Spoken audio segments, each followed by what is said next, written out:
রেখে চলে গেছে, তার ছেলেমেয়েরা ভোগ করতে পারে নাই, হাতে বুতে অন্য মানুষ খেয়ে ফেলছে, আছে না নাই? সবচেয়ে বড় হতভাগা কে জানেন?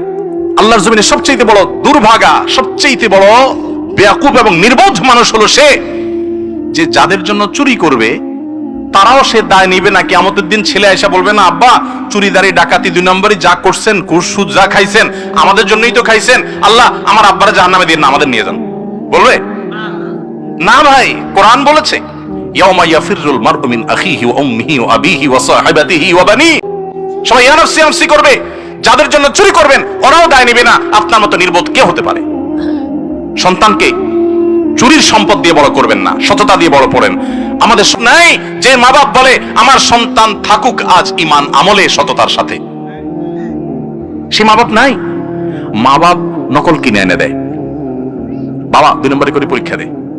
যেই মা বাপ সততা শিখাবে, সততার সংকল্প করাবে, সেই মা বাপ চুরি শিখাচ্ছে। এজন্য সমাজের রন্ধ্রে রন্ধ্রে, খাজে বাজে, কোনাকাঞ্চিতে সর্বত্র দেখবেন চোর আর চোর উৎপাদন হচ্ছে, দুর্নীতিবাজ উৎপাদন হচ্ছে।